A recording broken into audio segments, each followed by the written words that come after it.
Bapak Ibu hadirin sekalian, selanjutnya kita akan dengarkan bersama sambutan Ketua Komisi 8 DPR RI yang akan disampaikan oleh Bapak Haji Marwan Dasopang MSI. Disilahkan. Assalamualaikum warahmatullahi wabarakatuh. Alhamdulillah wa syukrulillah salatan wa salaman ala rasulillah wa la hawla wa la quwata illa billah amma ba'du.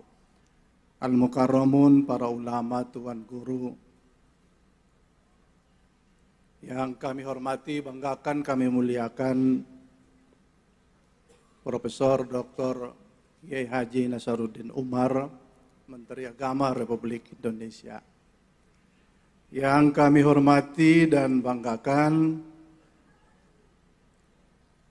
Wakil Kepala Badan Penyelenggara Haji, Dr. Dhanil Anjar Simanjuntak. Jadi Pak Dhanil ini, jadi ada marga-marga yang agak utara, agak selatan. Gitu. Kalau Simanjuntak biasanya agak utara. Kalau utara itu kadang-kadang harus dipertanyakan. Yang saya Dasopang itu abu-abu, nggak jelas. Selatan atau utara. Tetapi agak dipertanyakan juga ini tentang urusan perhajian dan agama. Di Komisi 8 ketuanya Marwan Dasopang. Di Kementerian Agama ada Romo Sapii dari Medan. Wakabadan ada Simanjuntak. Maksudnya apa ini?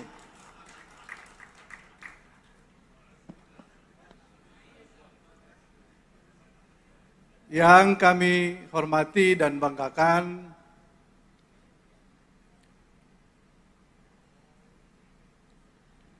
Ketua Umum Persatuan Islam Pusat Kiai Haji JJ Jainuddin, sesepuh persis Profesor Dr. Abdurrahman, Dirjen Haji Profesor Dr. Hilman Latif,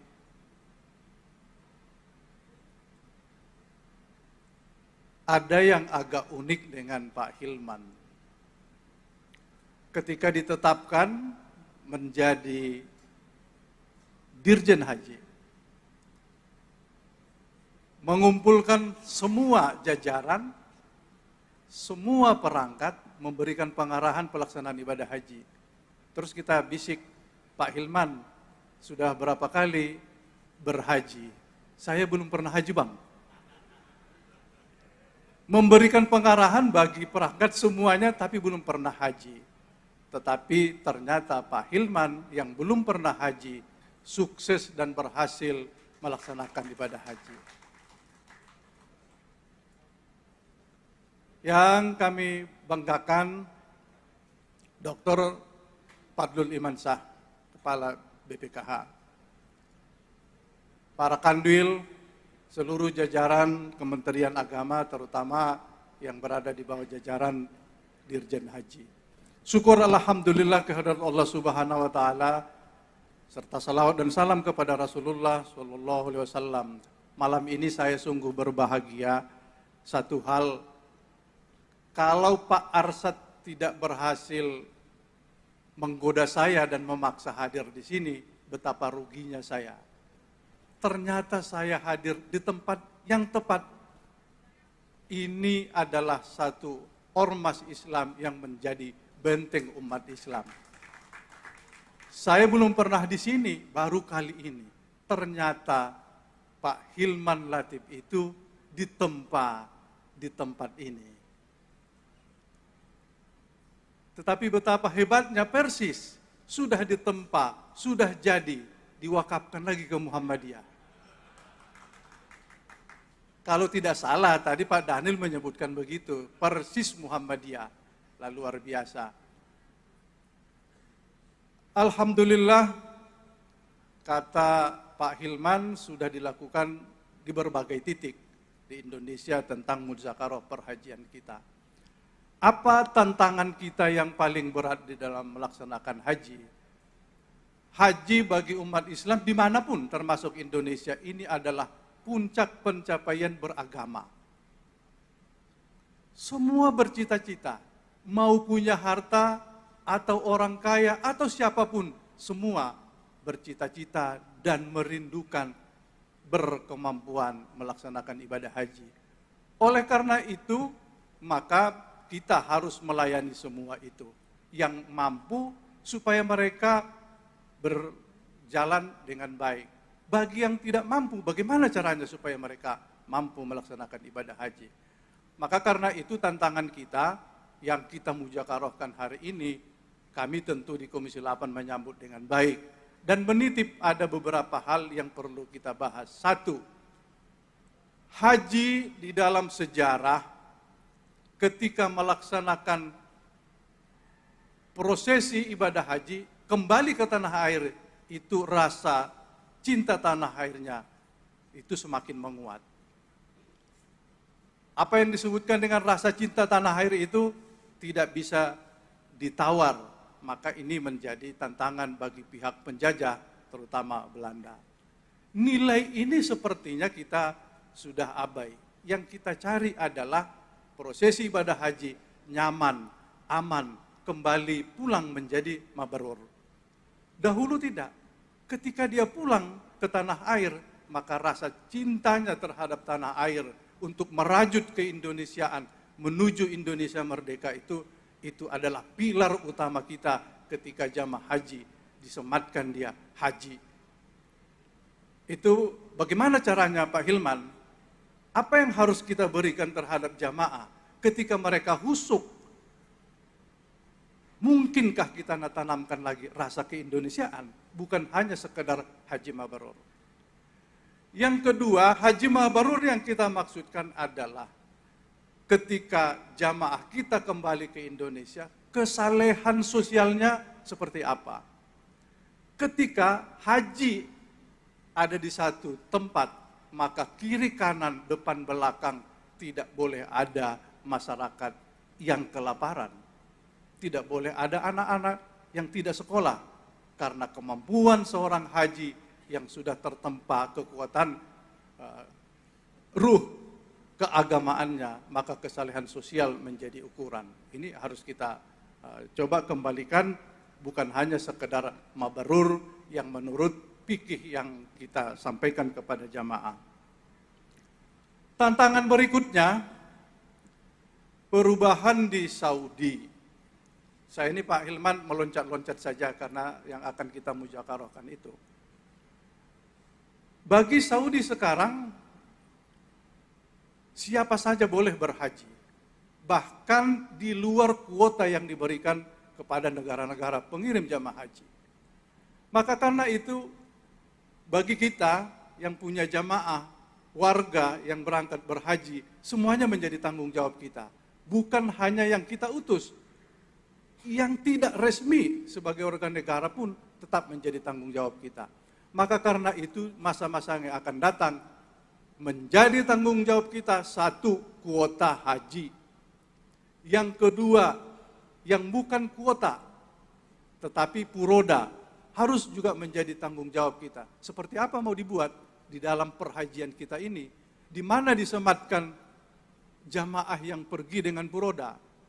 Yang terakhir yang menjadi problem adalah jamaah yang mandiri. Pintu yang dibuka oleh pihak Saudi, bukan puroda, bukan reguler, bukan juga haji khusus, tetapi dibuka keran oleh pihak Saudi. Di mana peran pemerintah? Kita harus menorehkan itu, apakah di perundang-undangan, apakah di proses perhajian kita, di mana kita catatkan ini. Kami mohon mujakaroh kita ini, mudah-mudahan itu bisa kita dapatkan untuk melaksanakan perhajian kita yang akan datang. Kita bahkan haji pada tahun 2024, begitu banyak sekali jamaah yang ilegal, sebagian diproses secara hukum oleh pemerintah Saudi, tapi sebagian juga lolos, sebagian besar itu selamat melaksanakan ibadah haji. Ini menjadi tantangan kita. Bagaimana cara mengatasinya? Bahkan ada yang sepertinya meremehkan pemerintah, tidak diurus pemerintah, tidak pernah disapa oleh pemerintah, kami berhaji tanpa pemerintah. Tetapi ketika mereka tidak bisa selamat, bahkan dihukum, tetap saja menyerahkan diri, minta tolong kepada pemerintah. Maka karena itu, mau mereka meremehkan kita atau tidak, ini adalah bagian dari tanggung jawab kita. Presiden Republik Indonesia sudah bertitah, titahnya membentuk badan penyelenggara haji. Bagi Komisi 8 ini menjadi, ya, muncul rasa bahagia, muncul harapan baru. Kalau hanya di Kementerian Agama yang menyelenggarakan ibadah haji, tentu pikirannya tidak bisa utuh dan menyatu terhadap persoalan perhajian. Karena Menteri Agama akan mengurus urusan agama, mengurus pendidikan Islam, masih mengurus hal-hal lain yang terkait dengan agama. Maka ketika Komisi 8 ingin segera mengevaluasi perhajian kita, Menteri Agama masih mengurus yang lain. Dengan hadirnya badan, maka ini harapan baru bagi kita, seperti tokoh Dhanil Anjar Simanjuntak, orang cerdas, orang muda, akan menemukan cara untuk menyelesaikan perhajian kita. Maka daftar tunggu yang sudah mendekat-dekati berbagai variasi, ada yang 48 tahun, ada juga yang 28 tahun, rata-rata kita sudah daftar tunggu 25 tahun. Para anggota DPR menangkap persoalan ini di tengah-tengah masyarakat, di dapil, bahkan bersurat. Tidak ada yang nyaman menunggu 40 tahun. Profil jamaah kita bisa mendaftar haji ketika berumur 50 tahun. Selesai urusan keluarga, anak sudah sekolah selesai, tamat, anak sudah berkeluarga dengan baik. Paling tidak umur 50 tahun, baru mendaftar haji. Menunggu 40 tahun, itu batinnya resah menunggu, apakah saya masih hidup? Maka karena itu Muzakaroh kali ini harus bisa menjawab itu. Bagaimana cara menjawabnya? Berbagai hal mungkin bisa kita urai. Maka kehadiran Bang Dhanil ini bagi kita secercah harapan. Apa itu yang bisa dilakukan? Satu, mendorong Presiden. Saya kalau melihat Bang Dhanil Anjar ini sebagai juru bicara, saya percaya kalau Bang Dhanil sampaikan ke Presiden, sudah kita minta supaya pihak Saudi dan Raja Saudi memberikan tambahan kuota buat kita. Itu salah satu jalan keluar. Kalau kuota bertambah, sementara ruang tidak bertambah, Minanya tetap seperti itu, Arafahnya tetap seperti itu. Maka tadi tawaran dari Dirjen Haji, apa yang disebut dengan skema murur, skema tanazul, saya kira ini jawaban. Tapi bagaimana? Menurut fikih bagaimana? Maka saya yakin bisa temukan jawaban tentang itu.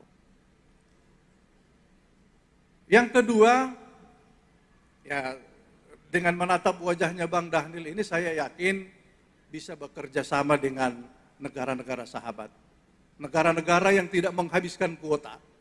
Umpamanya ada negara-negara Asia Tengah, Kirgistan, Kazakhstan, mereka masih belum bisa menghabiskan kuota. Mungkinkah negara sahabat yang bisa memberikan kesempatan bagi kita? Saya yakin dengan lobby, pendekatan dan lain-lain, kita bisa memakai kuota negara-negara sahabat. Nah, ini coba kita muzakarohkan keselamatannya bagaimana, unsur fikihnya bagaimana. Kalau mungkin, maka kita bisa menjawab keresahan jamaah kita. Pak Fadlul, ini harus saya sampaikan di forum yang berbahagia ini. Mendorong pendaftar haji muda, itu bukan salah satu cara. Kalau kita dorong anak-anak terus mendaftar, nanti akan sampai pada titik 100 tahun. Karena seluruh anak-anak mendaftar akan menjadi 100 tahun. Maka itu bukan jawaban. Jawabannya adalah bagaimana caranya Pak Fadlul meningkatkan nilai tambah. Kalau menambah uang daftar, itu namanya menambah modal. Maka tidak ada upaya. Yang kita cari adalah uangnya, kelolaannya tetap seperti itu, tetapi kita mendapatkan nilai yang luar biasa. Bagaimana caranya? Nah, kalau pernyataan dari ya, dua tanda kutip yang disebutkan Bang Daniel Anjar tadi itu haram, maka kita jawab di sini bahwa Pak Fadlul bisa menyediakan itu dengan baik. Nah, kalau uangnya banjir, ya subsidi semua. Cukup mendaftar 25 juta, selebihnya Pak Fadlul yang akan membiayai semuanya. Kalau uangnya banyak. Persoalannya uangnya tidak ada. Sulit kita merumuskannya seperti apa di Komisi 8. Karena uangnya terbatas. Karena itu saya yakin skemanya bagaimana kita buat di Muzakaroh ini. Kalau kita berkemampuan, sekarang kelolaannya Pak Fadlul ini sekitar 135 triliun atau katakan mendekati 150 triliun. Kemarin hasilnya baru sekitar 10 triliun, 11 triliun. Kita pakai 8,2 triliun. Dikasih lagi ke jamaah sekitar 4 triliun. Habis. Bahkan tekor. Nah, kalau bisa dilipat gandakan dengan baik, mendapatkan sampai 12%, itu akan menghasilkan sekitar 15 triliun. Bagaimana caranya supaya bisa 12%? Nanti kita bertanya sama Bang Daniel. Kalau hotelnya semua hotelnya BPKH di Mekah, pesawatnya Pak Fadlul semuanya, cateringnya semuanya Pak Fadlul punya, ya banjir dong duitnya. Maka ketika itu bisa kita lakukan, percayalah persoalan apa yang dihadapkan kepada jamaah kita. Ketika kita putuskan di Komisi 8 harus menambah 50 juta. Bagi jamaah itu berat sekali. Berat sekali. Jangankan 50 juta, 1 juta saja bertambah, dia akan batal berangkat haji. Bagi Pak Hilman itu menjadi sulit ketika ditawar, Anda akan berangkat. Si Fulan berangkat tahun ini, tapi dia tidak berkemampuan. Cari lagi ke atas, cari lagi ke atas. Kita berharap di tahun-tahun yang akan datang, tidak ada lagi orang yang mengatakan bahwa saya tidak berangkat haji karena tidak mampu melunasinya. Semuanya dijawab oleh Pak Fadlul. Pak Fadlul ini bisa jawab, semuanya berangkat karena bisa dibantu. Nilai manfaatnya sudah berlipat-lipat. Ini yang perlu kita cari. Komisi 8 tentu senang sekali bahwa kita mendapatkan berbagai alternatif tentang penyelenggaraan ibadah haji. Nyaman berangkat, tenang dalam ibadah, batinnya tenteram, pulang menjadi haji mabrur, kita semakin kuat di Indonesia. Inilah yang akan kita cari bagaimana caranya. Maka terobosan Presiden, tantangan yang diberikan Presiden 2025 atau 1446 Hijriah ini bisa kita jawab dengan baik. Maka Muzakaroh ini sangat strategis, maka berputarlah Pak Hilman dulu mendapatkan pandangan dan pikiran dari para pemikir kita, para ulama kita di seluruh Indonesia. Dengan demikian kami menyampaikan selamat bermuzakaroh, mudah-mudahan hasilnya segera dapat disampaikan dan dapat kami terima di Komisi 8 dan menjadi alternatif putusan kita. Karena sekarang kami sedang menunggu supaya segera kita bahas perhajian kita, karena segera kita akan mempersiapkan proses perjalanan ibadah haji kita. Demikian, terima kasih. Akhirul kalam, wallahul muwaffiq ila aqwamit thoriq. Wassalamualaikum warahmatullahi wabarakatuh.